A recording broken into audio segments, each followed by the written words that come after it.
I hope not many of you are in the position I was many years ago, but then it is a reality of life socially, and I feel that it has been, shown or experienced in a way which is much more than what it should be. Like death, when it comes, it is always a shock, and we are not prepared for it. We are never prepared for it, whether it is due to terminal illness or whatever. So separation through death, and especially when it is accidental or sudden, it is very difficult. And in my case, even though my husband expired in the hospital, but he was not suffering, like it was not any terminal illness or so. It was just a little fever for a few days, and then um, he was unwell for a week, but then that was not like it was, we didn't know. And then we couldn't even imagine that he would just have to, I mean, this permanent kind of permanent, physical permanent separation would come in, would set in. And when he transitioned, I was, of course, I became numb, completely numb. I couldn't believe it. I couldn't even cry because I just couldn't believe it. I just couldn't take it. I came back from the hospital, and our neighbors, our immediate neighbors, the lady asked me that she was my mother's age. So she asked me, "How is your husband?" And I just stared back at her and I said, "Dead. He's dead." I just said it like that. Matter of fact, it was a fact. He was clinically dead, finished. But I couldn't digest the fact that he's no more.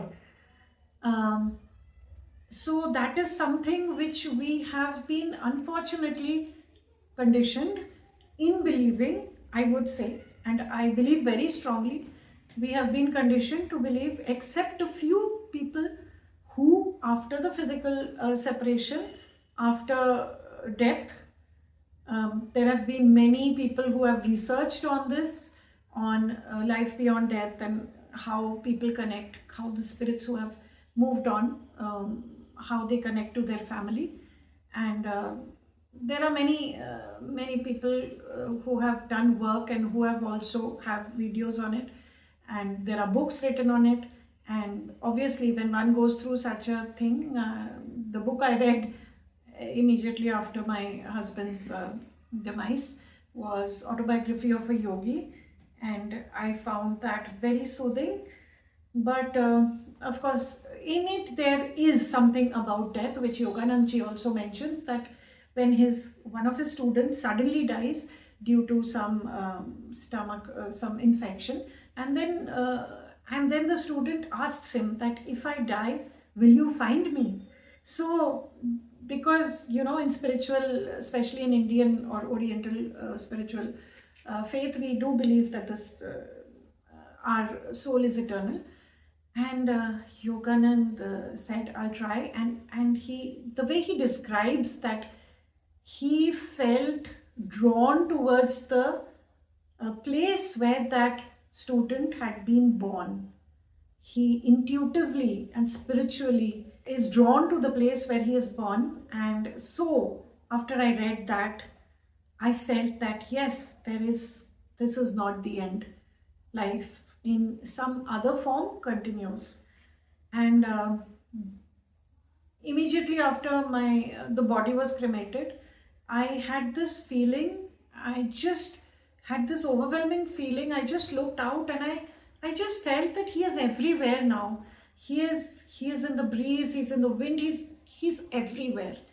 He's everywhere around me. And then even when I was weeping uncontrollably, that was after a few days when people started coming, and uh, I had digested the fact that his body was no more. So then I was weeping uncontrollably, and I just felt that his arms were around me, and I just felt that he was telling me, "I'm there. I am there." So I felt it so powerfully. So it's just something, it is intuitively, we just feel. And if you feel something, believe it, because it's there. And so, well, he died on 6th November 1996. So you can do the calculation. And now it's 2025. And over the years, kind of our relationship has grown. He tries to sometimes when I feel that when he tries to, send some message across, now it's almost like, now I believe that of course he's merged, our soul merges into the Paramatma, the Jivatma and Paramatma. So when we are born, a part of the Paramatma, eternal soul, comes into the body, the infant, and when we die, our soul goes back.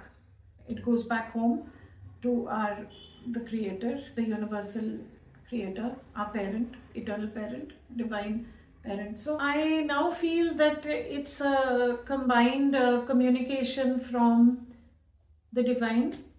Well, I can also say my divine consort or my divine creator, whatever it is, one now he's merged. He's, I believe, and I know that he's merged into the divine.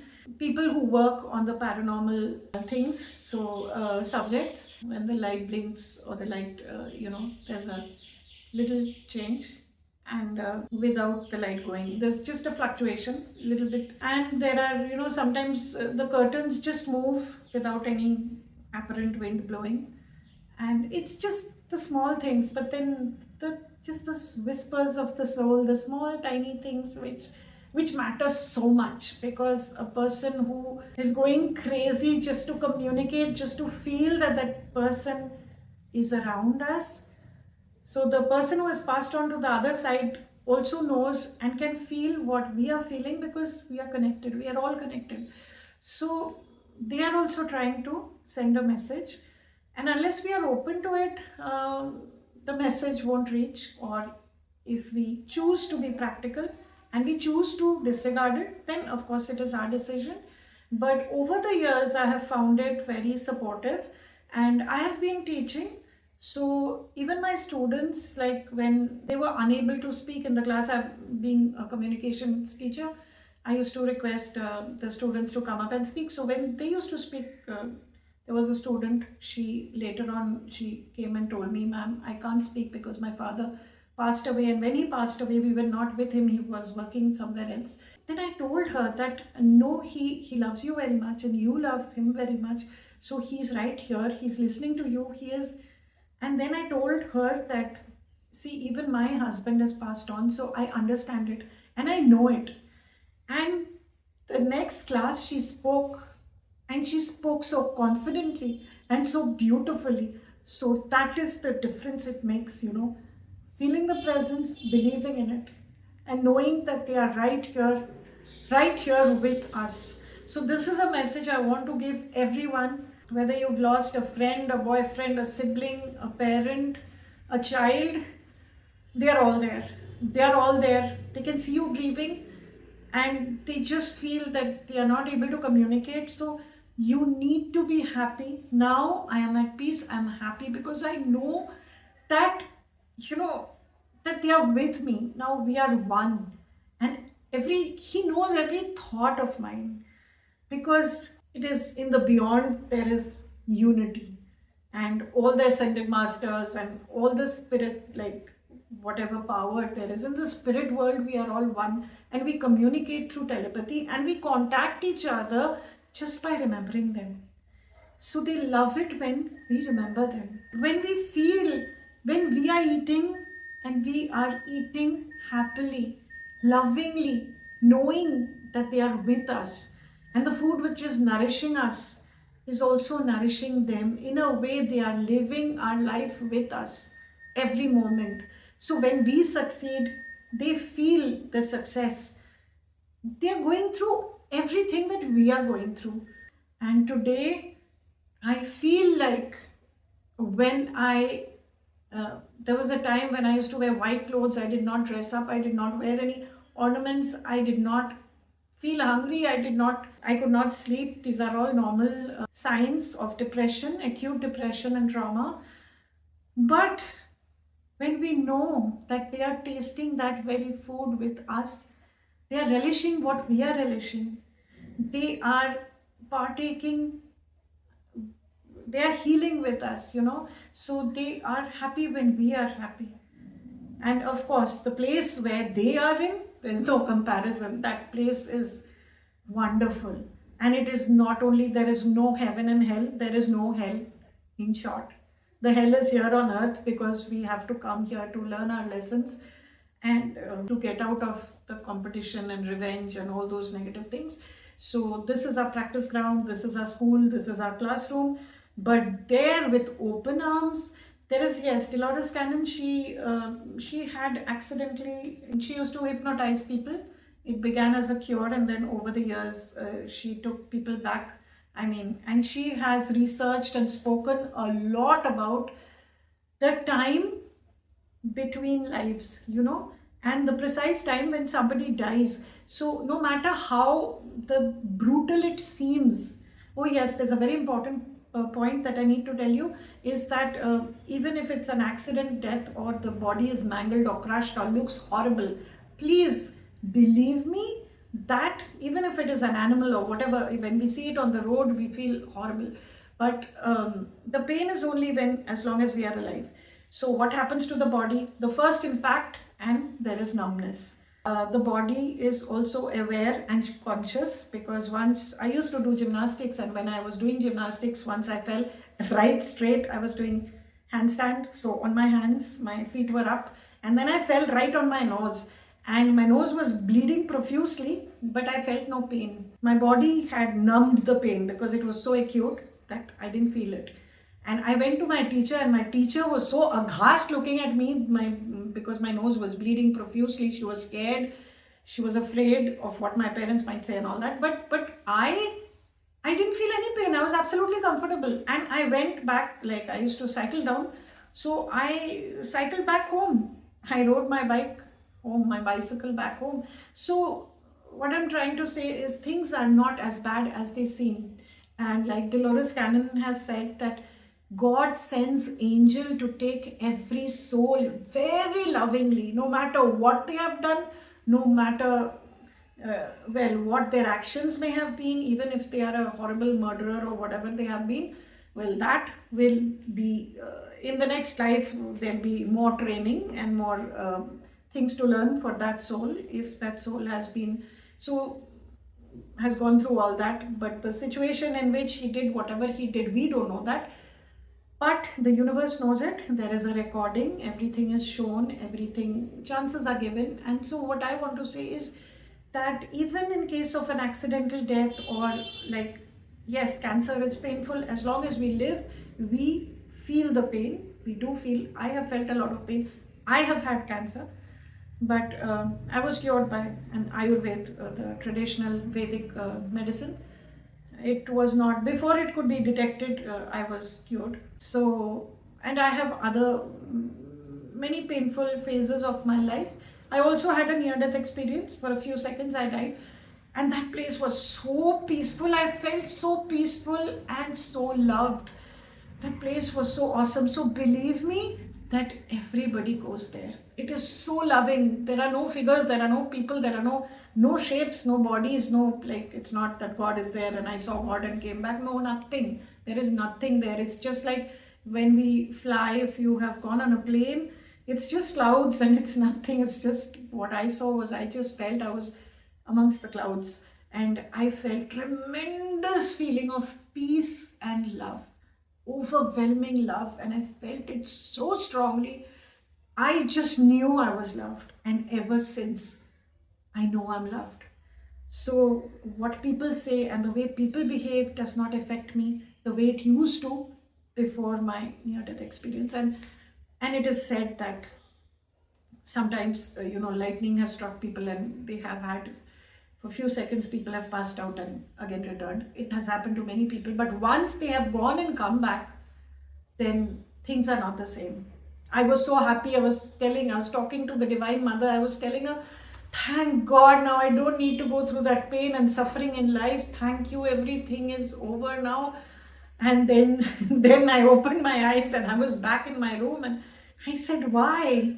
And then she said that you need to help others. You need to help others who are going through the pain and the trauma and the suffering, physical pain, mental pain, emotional pain, spiritual pain, every kind of pain. So, and most of 99% of the pain is induced. by people, by society, by conditioning, by just be silent. And I'm telling you that the universal parent is so loving. She is always with us. She, he, in any form, Jesus Christ, anything you believe, whoever you believe, they love us so much. Whenever I'm in pain, I embrace them, I hug them, and I feel so much of love, and that love nourishes me, and my pain vanishes like that. Even if I'm going through physical pain, I do have physical pain in my feet. I have a nerve problem, but I'm healing. And whenever I hear YouTube videos about the Ascended Masters, or all these people who've made videos on channel messages from our creator, there are channels, there are people who speak, there are Ascended Masters, spirits who speak through people. Whenever I hear it, I feel healed so powerfully. So that is one thing I would like to advise you: whenever you have time, even while working, if you can, we are blessed with these gadgets. Please keep hearing 24 hours. Please keep hearing songs and videos, audios, videos, everything which will tell you so powerfully that you are. I've almost created a world which is, even though I'm in this physical world, but I am, the space and the dimension I've created for myself is very different, and I love being in that space. That space heals me. I'm there with, I know angels are around me, and it's very common, and they are healing, and we are healed the most through sleep, and death is sleep. So that is healing. And just as in sleep we don't feel anything and we come back, similarly in death we go and we come back, and there is no place, there is no suffering, no pain, no trauma to the person who has passed on. That person loves you and is with you. So thank you so much for listening, and I hope you have a wonderful life ahead.